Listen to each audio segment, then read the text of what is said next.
Well, thanks for joining, everybody. My name is John Warrillow. I'm the founder of the Sellability Score, and I've got two special guests with me today. Scott Ferguson is here from Inner Circle Sessions. Scott is a 20-year veteran of digital marketing and is just a guru when it comes to using online tools to drive leads for an advisory firm. He's also the founder of something called Inner Circle Sessions, which really helps business owners and buyers and sellers of companies come together and learn about the process of buying and selling a company and selling equity in a company.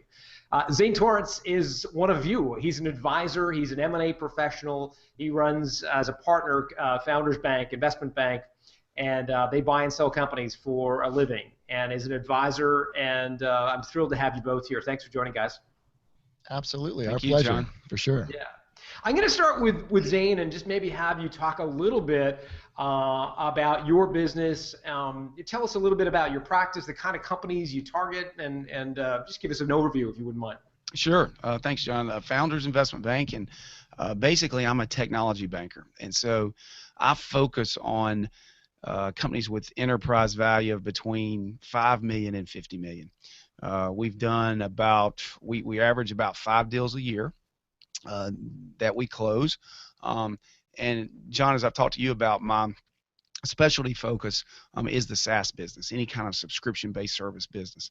My biggest challenge, is finding the right inventory, finding the right companies that have good expectations of what they're looking for and that are performing.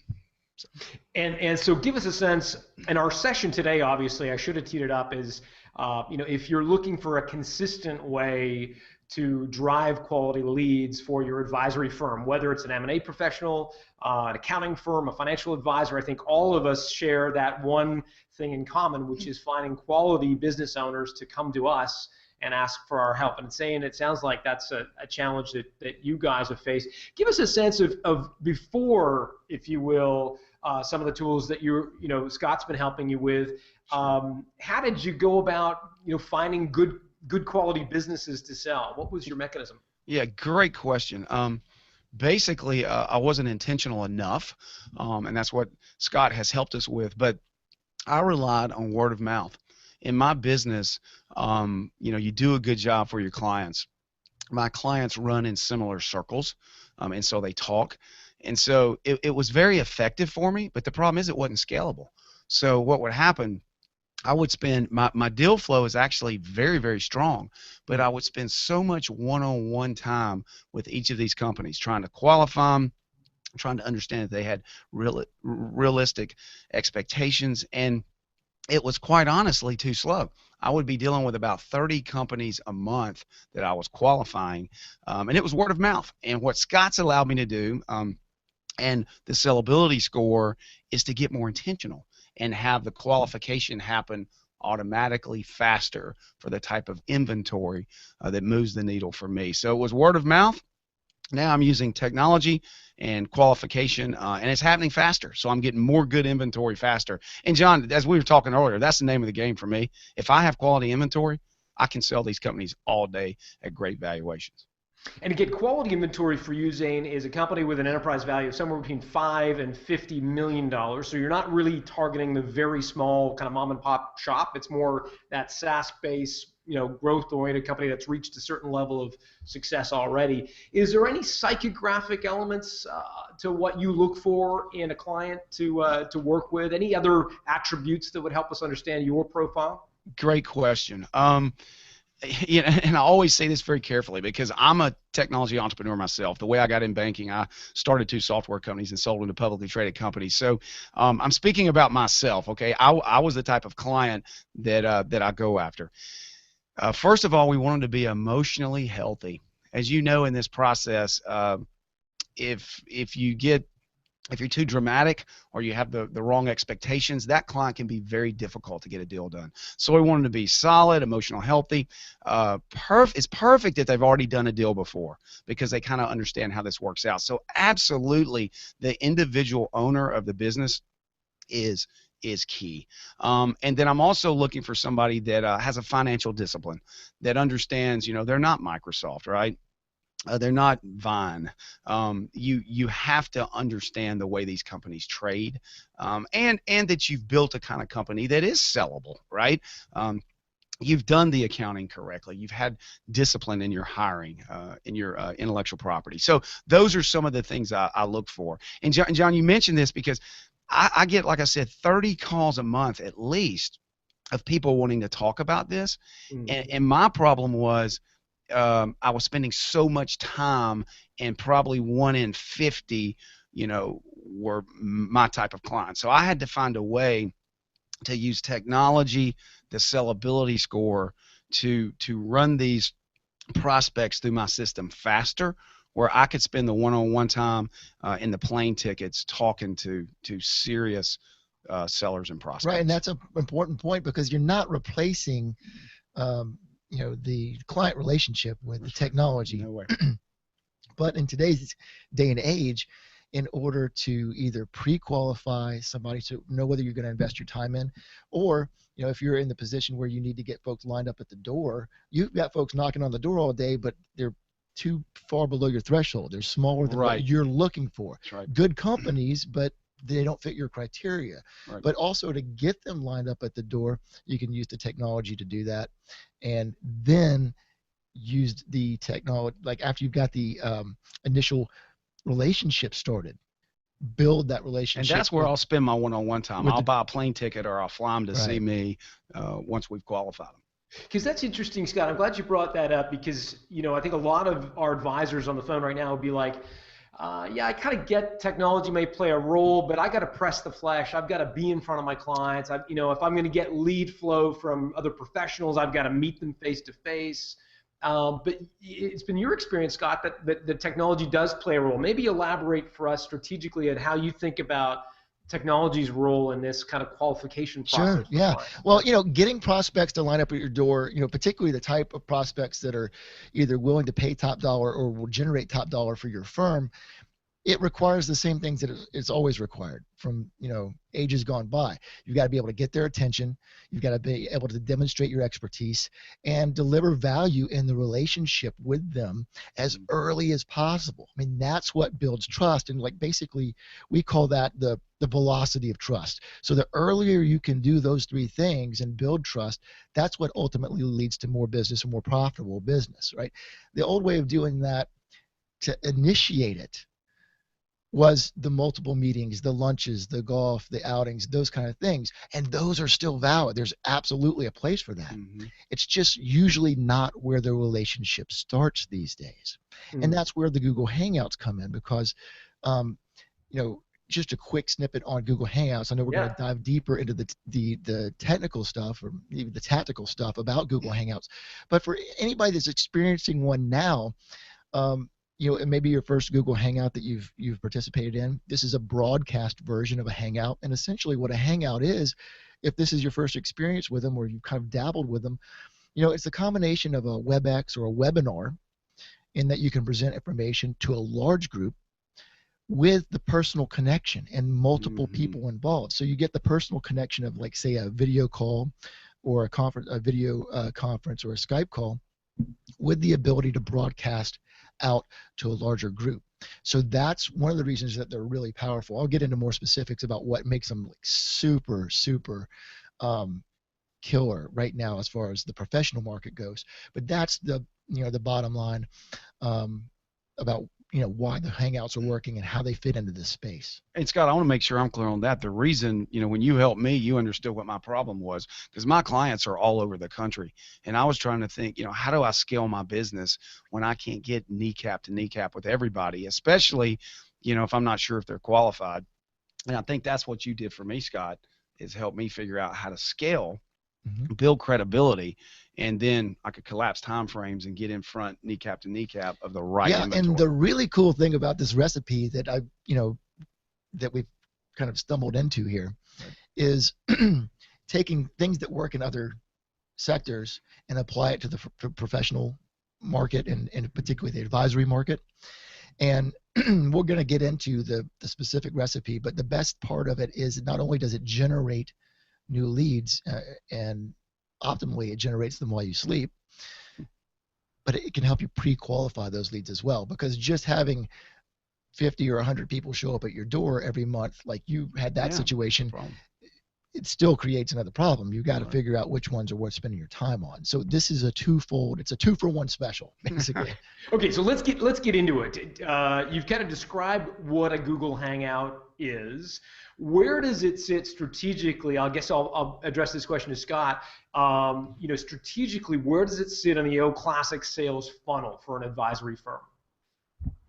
Well, it will really, that question is going to vary a little bit based on where each firm is or where advisors are with their online marketing and their traditional marketing. And the best place to put it is at the very beginning, in my opinion. The best place to put it is at the very beginning. If you've already been using webinars or WebExes to some extent to do some training, some coaching, some teaching, maybe even some consultations, you're already going to be familiar with the idea of, okay, we're going to fire up the computer and do a talk, right? But what's unique about the marketing aspect of the Google Hangouts, I'll get into the specifics about what makes a Google Hangout, in my opinion, better, different, and more juicy than, say, a traditional WebEx. First and foremost, you have a face-to-face connection. Now, it may not be kneecap to kneecap, as Zane likes to say, but you've got the emotional connection that you get in a real-time meeting. And you typically don't get that with a WebEx or a GoToMeeting, because most people just fire it up and do slides, right?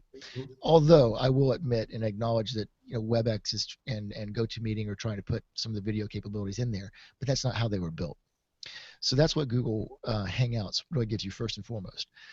Secondly, it's really powerful because it's free, unlike say WebEx or GoToMeeting, where you have a $99 a month account, or maybe up to a $500 a month account, depending on how many people you're broadcasting to. Google Hangouts is completely free. So it's quickly becoming more ubiquitous than even the WebExes or the GoToMeetings. There's still a place for those, but what you're going to see in terms of marketing, you're going to see more Google Hangouts. The third thing that Google Hangouts give you is the ability not only to scale your broadcast out and use it with YouTube. For example, everybody that's on the call today, there were no plugins. There was nothing to download. You can participate. You can watch a Google Hangout on your mobile device or your iPad. There's no plugins or anything like that you have to download. If you can see YouTube content, you can see it. But here's the really awesome thing. As soon as you hit stop on your broadcast, it automatically saves that video, that recording of that video. It automatically saves it to your YouTube channel. So it's automatically on your YouTube channel. And Scott, for folks who don't know what a YouTube channel is, just define that, please. Yep. So YouTube channels, what you can do with YouTube, I mean, everybody's seen YouTube content pretty much, so you can create a free channel with your brand name. And that's like a bucket where you can put all your YouTube videos that you may be producing. You may not have produced any yet, but this is the awesome way to start producing some of those videos, get your expertise out there, demonstrate your authority, your credibility, and you can post them into this YouTube channel, which is basically like a bucket or a channel for holding all your YouTube videos. Let me stop you there, because I can hear some advisors, and maybe Zane, you can weigh in here. Some advisors are saying, yeah, but Scott, Zane, this has taken me 20, 30 years to become an expert in whatever, valuing a company, providing financial advice, wealth management. I mean, why would I give it all away?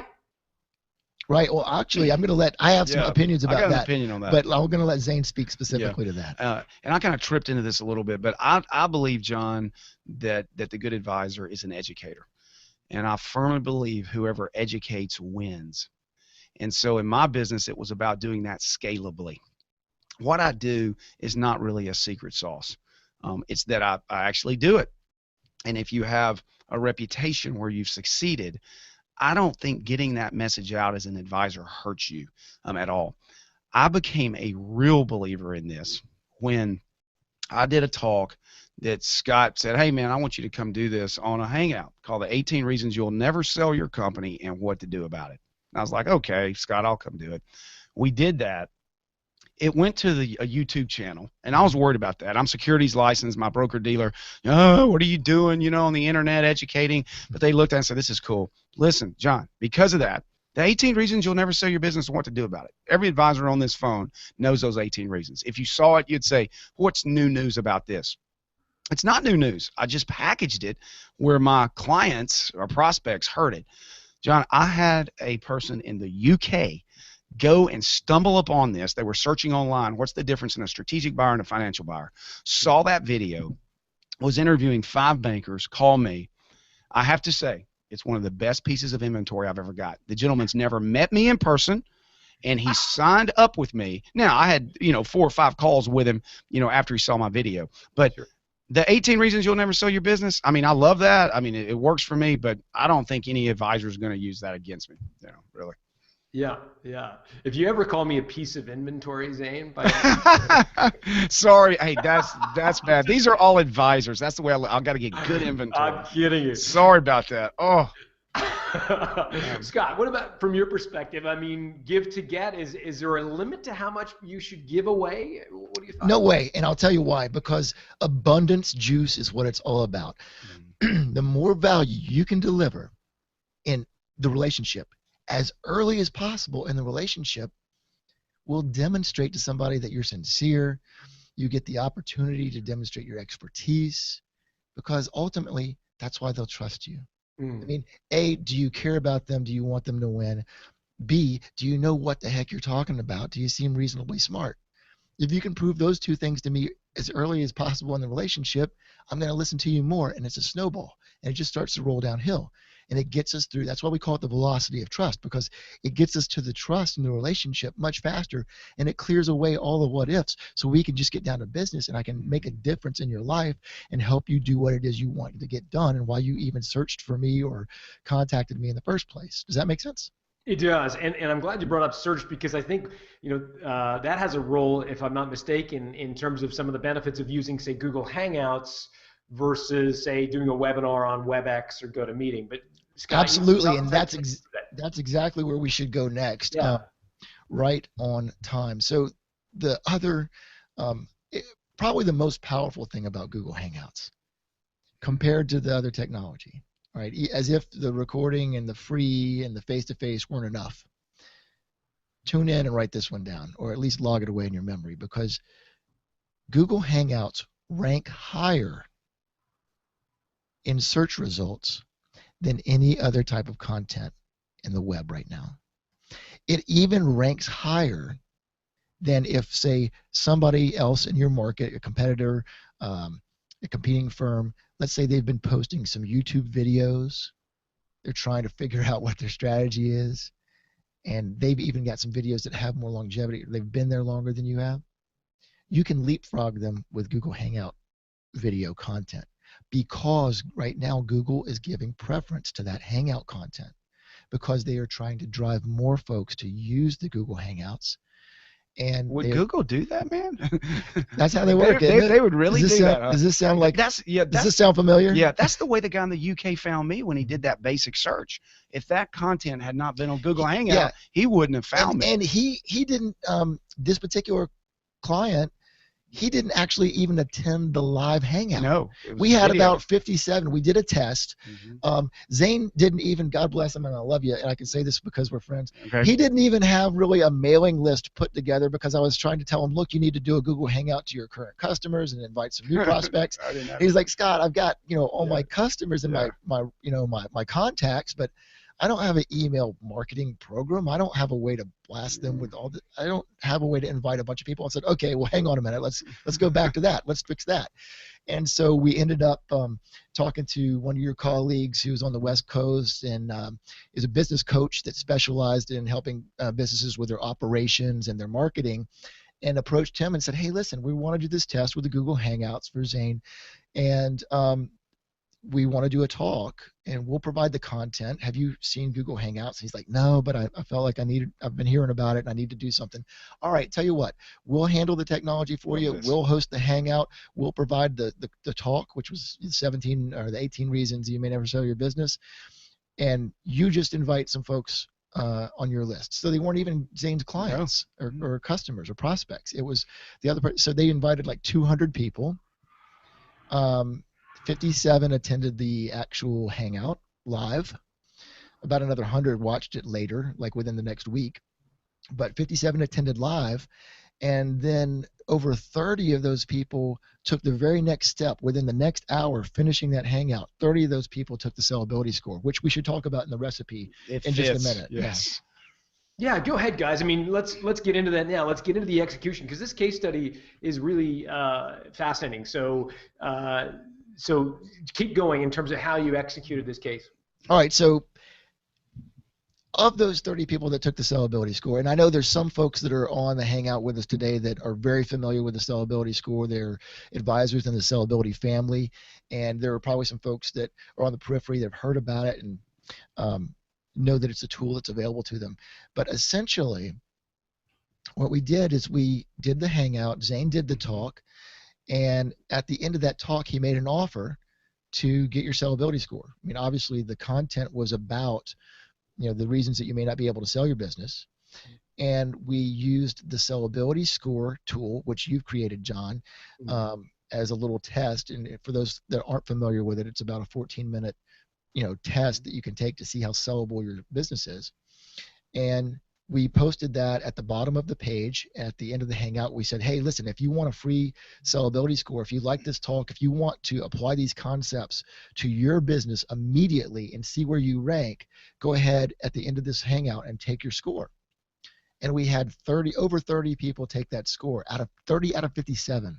Wow. So and that's a dream come true for me, because they're self-qualifying. I mean, just based on seeing us talk, we developed a level of trust to where they would actually put in, these details about their business. That was amazing to me. And again, that goes back to the velocity of trust, because, if you're asking folks for particular information about their business in order to pre-qualify them and to help them figure out where they are, right? You've got to have at least some type of relationship to feel like, okay, I've found this thing on the internet and I'm going to fill out this this information, and it's going to ask me about my EBITDA, my revenue, and it's going to ask me about my number of employees, and so on and so forth. So there has to be some comfort level, which is why I believe that the Hangouts in concert with the sellability score are so incredibly powerful. Besides just posting it on your website, if you deliver value, demonstrate expertise and trust, and then you can deliver the sellability score, which also provides value, because that's an instant feedback tool to that business. And it provides them with an over 20-page report. So you're delivering even more value even as the hangout finishes. And you're pre-qualifying the folks. Not only are they identifying themselves to say, hey, I want to know more, you're also able to pre-qualify those folks and find out, okay, which folks do I need to spend my time with? Which I want you to talk about that for a minute, because you had 3 new prospects that came out of that process. That's right. Beyond the one that found it later in the UK. Right. Yeah, that's right. But talk about why it was just 3, because I think some people might think, good grief, you had 30 out of 57 take the test and only 3 were qualified. Yeah, explain that. And again, that's because what I view, and sorry, John, is a good prospect or good inventory. So many of them didn't meet my hurdle rate. But this is the beauty of this. The ones that showed intent, those are other advisors' clients. If you're an attorney, a CPA, a wealth manager, a coach, those are your clients. They're just not at my size yet. And I want a way to manufacture my own prospects and inventory as well. So I have a group of other advisors that I can give those leads to. They can stay close to them, and then when they get ready to sell, they remind them, hey, there's this guy named Zane that specializes in your type company. So out of those, typically when I'm getting referrals, just emails and people I've sold their companies, their friends, I'll go through at least, like I said earlier, 50 people calling me before one kind of fits my profile, because everybody's curious about what they're worth. This allowed me to collapse those time frames, and Scott ran this for me. I just kind of showed up and talked. It got me 3 prospects that would typically take me, 3 or 4 months of cycling through all these people. And that's when I became a believer, John. I was like, wow, the velocity of, and also I believe that the other people that saw that, we started building a relationship, gave them value with the sellability score as well. And and referred them to some other advisors, I believe they'll stay in my fold, and I'll get another shot at them when they're big enough. So that's what happened for me. 3 unbelievable prospects right in the crosshairs in a matter, and I know you did a lot of work, and John did a lot of work on the sellability score, but I came here and just talked about my expertise. And so let's break that down, guys, and get into the details. So, so you choose Google Hangout as a platform. It could have been a GoToWebinar, could have been but for the reasons you've shared earlier, Scott, you thought Google Hangout was the right platform. You invited, was it an email you sent to those 200 people saying, hey, you thought you might be interested in this? Right. It wasn't actually even an email that I sent. It was a friend. It was a friend of Zane's. So it was, a business relationship with Zane, a business coach, basically. And that's important, Scott. He's a coach to the market that I want to work with. And so he sent it out to the people, that he was coaching or working with. So that was key. Right. And so, about 200 people opened that particular, he had a list of say 2,000.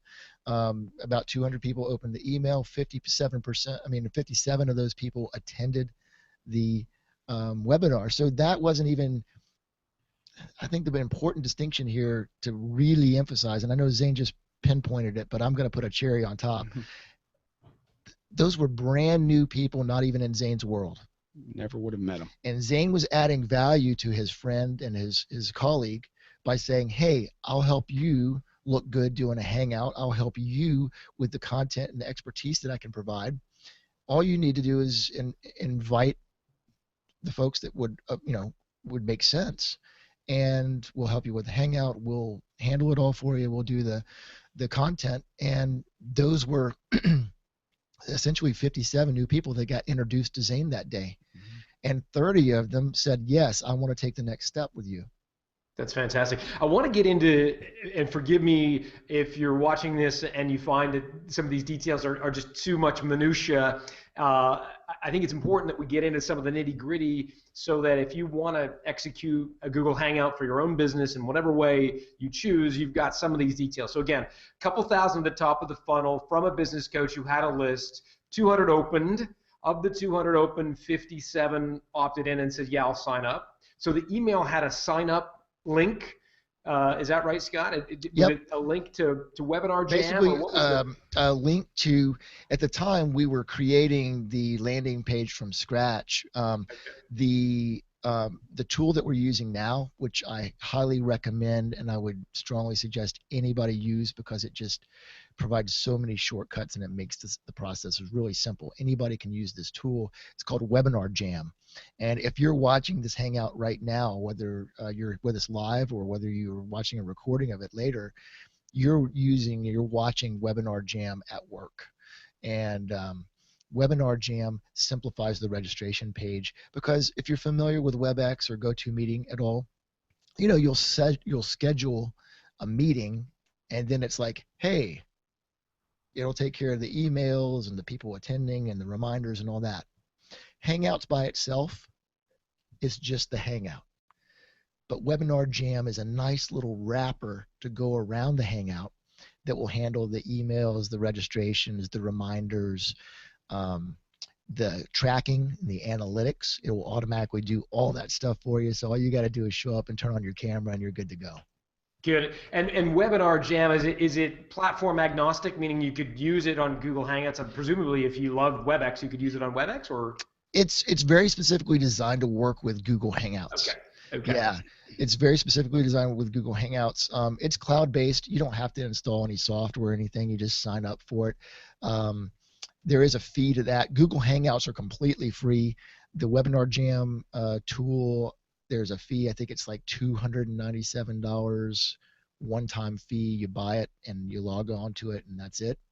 In fact, they probably have a logo on the screen somewhere that we're broadcasting from. You click the logo and it'll take you over to the website and you can learn more about it. But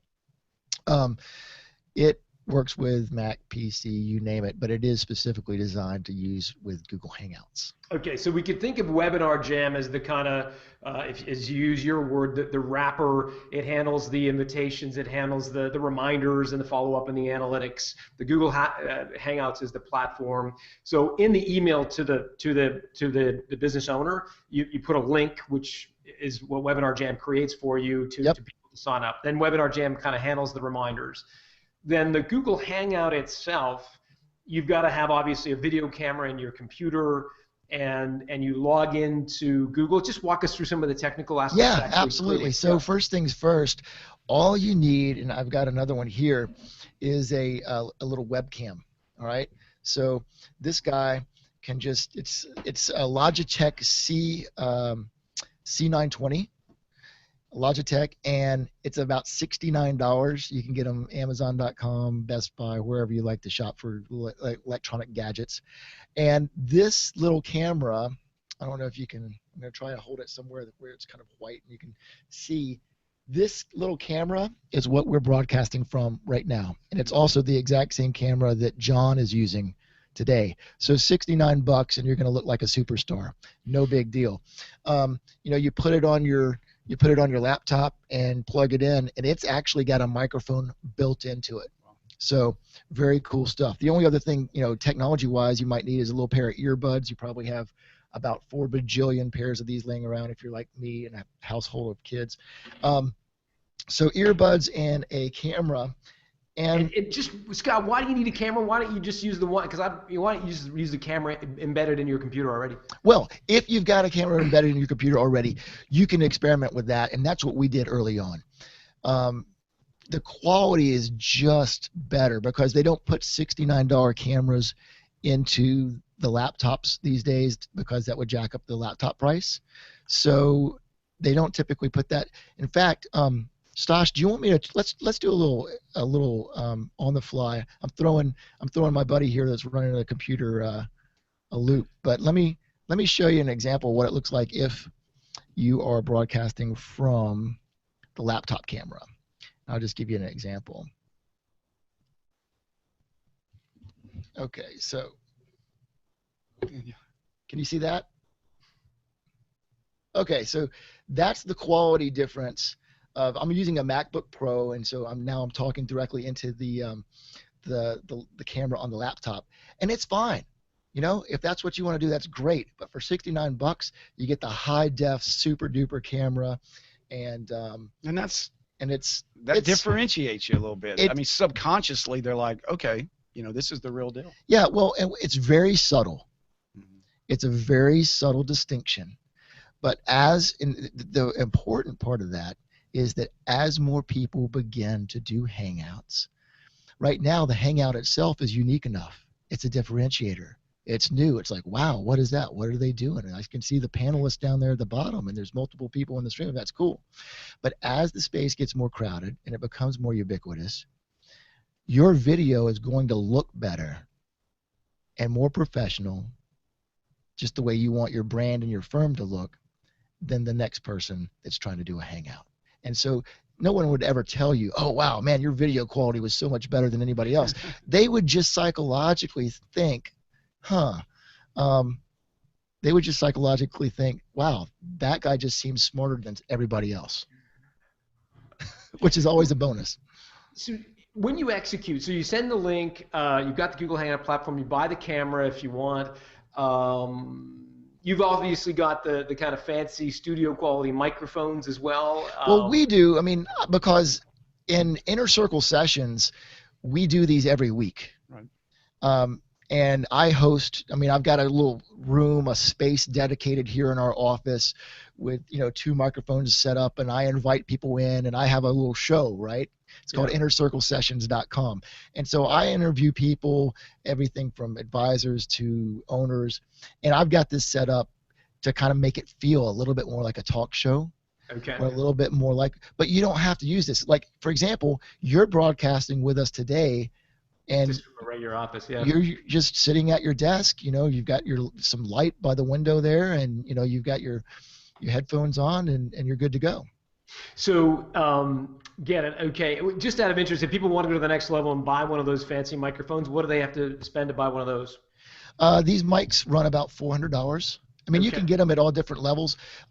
These are really kind of high end. The next level up, I would suggest in between this is it's a Yeti microphone, like as in like the Abominable Snowman, like Yeti, Okay.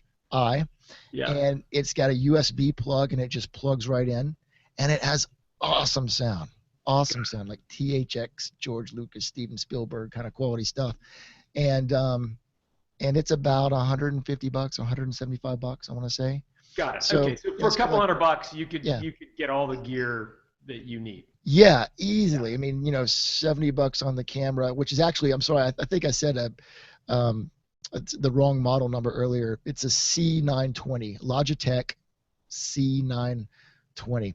Anyway, I think they're gonna we'll post that out to the little chat board so you can copy and paste that. But yeah, so 70 bucks on your camera. If you want to go with a nice microphone, couple $100, you're good to go. Got it. Okay. And then executing it. So a couple thousand people on the list, couple hundred open the email, 57 show up. Um, and then you invited everybody who attended to take their sellability score questionnaire. Just walk us through that execution. Was that an automatic email you programmed into Webinar No, Jam? Did Zane send literally, it? Or? all we did is we copied and pasted. We created a copy and paste because the sellability score, obviously is a little copy and paste code, right? So you can get your code that you would copy and paste, kind of like copy and pasting a YouTube video into Facebook or, wherever else people post that today. Copy and paste that little code into the Webinar Jam page. And so I was able to say, hey, look, right here below us. Of course, I didn't do it today. I should have. What was I thinking? But right here below us, you could take your test. And a little bit later, I'll pop up what's called an offer. This is all built into Webinar Jam, and you can turn on a little sidebar that points over to the right of your screen where the chat box is, and it will bring up a little link, and you can put click this button to go to the sellability score and that kind of a thing. Got it. Okay. And then Zane, from your perspective, you get these 30 reports. How did you triage them to put them in, different piles and say, these guys I want, these guys I'm going to walk me through how that worked. Yeah. Basically, we looked through them, and very quickly we could say, are these in our wheelhouse right now? Are these people I need to follow up with and call, and get on the phone with? And that was very easy. I mean, you could see simply how to do that. Is that through their score, through their revenue, through their EBITDA? Like what is you looking for? Yeah, the first thing I was looking at, I'm gonna keep it, for me it's kind of simple. I want to see what their revenue was, because I know most of my companies trade off revenue. So that's what I'm looking for. Of course, it's very interesting to look down through this because there's so much good information. But once they hit the revenue score, then I would go on through it, and see how they did. And then the actual score meant a lot, because again, that's what you asked earlier, how do I pick my clients? I want to see what that overall score is, because it makes them a better piece of inventory. So did that. And then the ones that weren't big enough, it's like, wow, we need to, build a relationship, because most of the companies I work with grow very fast.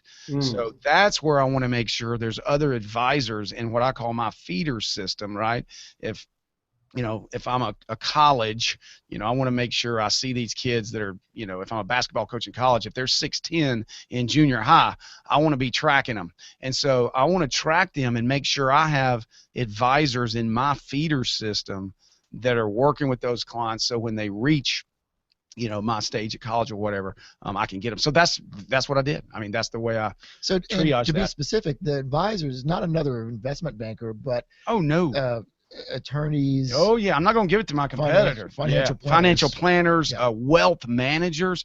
There's an ecosystem here of we advisors. There's attorneys, CPAs, wealth managers, business coaches, consultants, valuation experts, and I think this works beautifully within that ecosystem.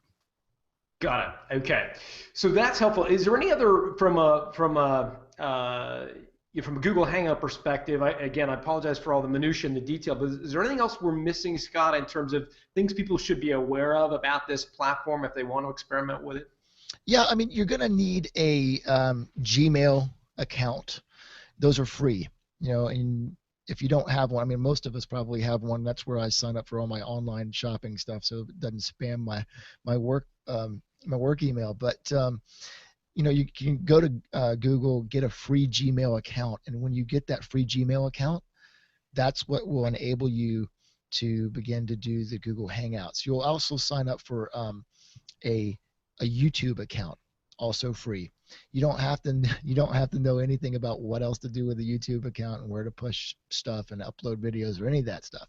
All you need to do is sign up for one, and then it'll ask you, do you want to link your your Gmail account to your Google YouTube account, and then you'll be good to go. In fact, we're going to do another webinar in probably 2 weeks from now, I think, that literally is a step-by-step walkthrough, and I can give everybody a link to that later if you want. That'd be great. Yeah, that'd be great.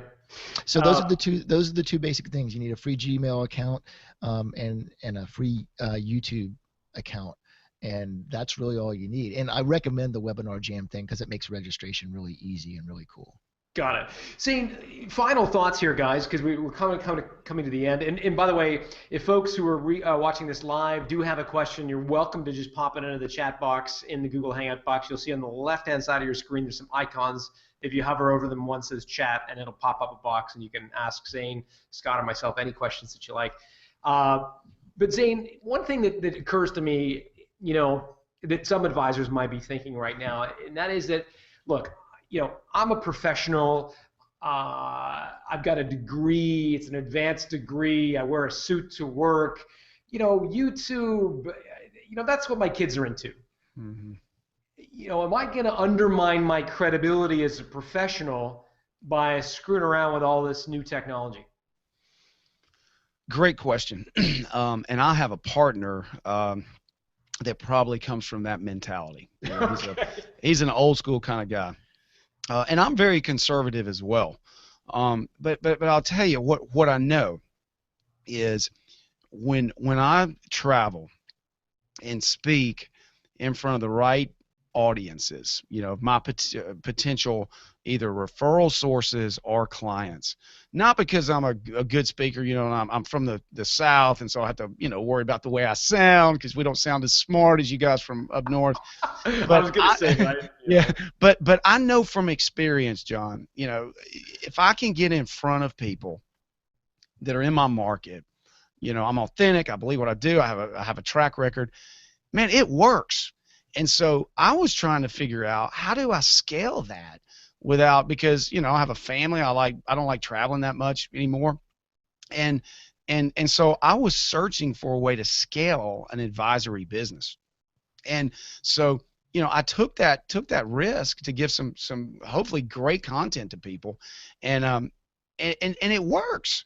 And then if we're just around and looking, if brain surgeons are doing this, which they are, they're on TV all the time trying to get, infertility specialists that are trying to get people to say, hey, come use me, I'll help you, as a couple get pregnant. I looked at all these attorneys, deal with tax attorneys. If they're educating, I wanted to use this, and I really have not seen the risk. And now it's very interesting, and this is, personal stuff, so, we got to figure out how many this goes out to. But my partner now, John, he is a believer. And my partner, Dwayne, I mean, he is a believer. He said, okay, wait a second, what's this content marketing stuff? Because it works. So it's scary to start with, but I think it's proven. I think it's the way buyers, I think they want to get educated before they even get with you personally now. They want to get educated from a distance. So that's the way I overcame it. I'm a believer now. The numbers are there. I'm just trying to ask Scott, how many more of these can do? How fast can we do these? So, any final closing thoughts from you, Scott? I've got a couple. One, John, we had a question come in on the chat board. How do you protect client confidentiality was the question that just came in on the chat board. Yeah, I mean, we don't talk particularly about, a name of a client or anything. If I'm doing a speech out in the open, I don't talk specifically about a client unless it was a deal that was announced, and we don't do that here either. Yeah, I mean, loose lips sink ships. This is a marketing, this is a marketing tool. It's not something that Zane's using in his practice to conduct business as far as actual consultations and whatnot. This is education. This is education, marketing, just like you would do a public talk or something like that. You'd want to be mindful of any information you would share that way as well.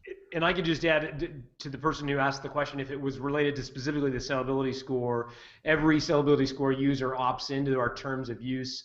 The advisor on the other end of that equation has agreed to keep the client's information confidential. In the event they do refer them, as Zane has suggested, to the 27 that didn't fit within his sweet spot, they're required to get the business owner's permission before sharing their private information. So that's all covered in our privacy policy, which is obviously hugely important to our business. But Scott, you mentioned there were a couple questions.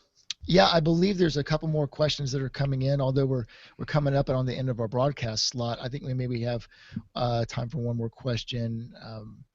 They're going to type it in for me. In the meantime, also just know that if we didn't get to any of your questions, we will look at them, and we can also email out the questions or answers to the questions and post them on this page after the Hangout is finished, after the broadcast is finished, because this broadcast will be available in a recorded format within just a few minutes after we close out the broadcast. So it will be here for you if you want to go back through it, and there'll be some more answers for you as well.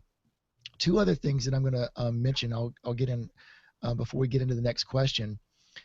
If you want to go deeper with me on a very tactical level, like, okay, I want to set up my Hangout. Where do I log in, or what do I do? There's a offer that we just popped up on here. It's you're welcome to join us for free, another Hangout just like this in 2 weeks. You can click that button when we're done and register for a deeper dive. And we're going to go very specifically into, how do you set up your Hangout, how do you handle registrations, content. We're going to go into content from the sellability portal that we recommend that you use if you have access to that already in the advisors area. If you're a member of the sellability family, we're going to recommend which content that we suggest that you talk about, and even how to monetize the relationship afterwards. After there's some specific things in the sellability portal in the advisors area that you can use following up your Hangout to generate revenue if you're not just interested in deal flow like Zane is. So that's what that webinar will be about, and that Hangout will be about in a couple of weeks. So back to the question, what type of content do you post? Well, it really is going to vary a little bit based on your ideal client. So if you're in an advisory practice like Zane, who's investment banking, and you have a certain threshold, you may want to post different content than, say, somebody that's a CPA. So in fact, we're working with, it's actually a friend of Zane's who saw his content going out. He's like, hey, I want to do that too. I'm a CPA. I want to do what you're doing. And a CPA. I mean, you don't talk about conservative, John. I mean. And he's actually doing a Hangout tomorrow. Tomorrow, and he's getting into how to get your financial house in order. So the content will vary. I would say the content that works best is the stuff that that attracts people already, just in conversation that you have in live conversations. But since we're running out of time, I will definitely promise to get into the details of that content coaching and content selection in the next webinar together. Great. Guys, let's wrap there. Scott Ferguson, founder of Inner Circle Sessions, thank you so much for sharing your expertise on our session today. You're welcome. Zane Tarence, co-founder, partner, I should say, at Founders Investment Bank. Thank you for joining and being, an advisor coming from the heart, explaining what you do and how you've done it is tremendous for us. So thank you for doing that. Thank you. Awesome. Thanks for having us. I'm John Warrillow saying thank you, and have a great day, guys.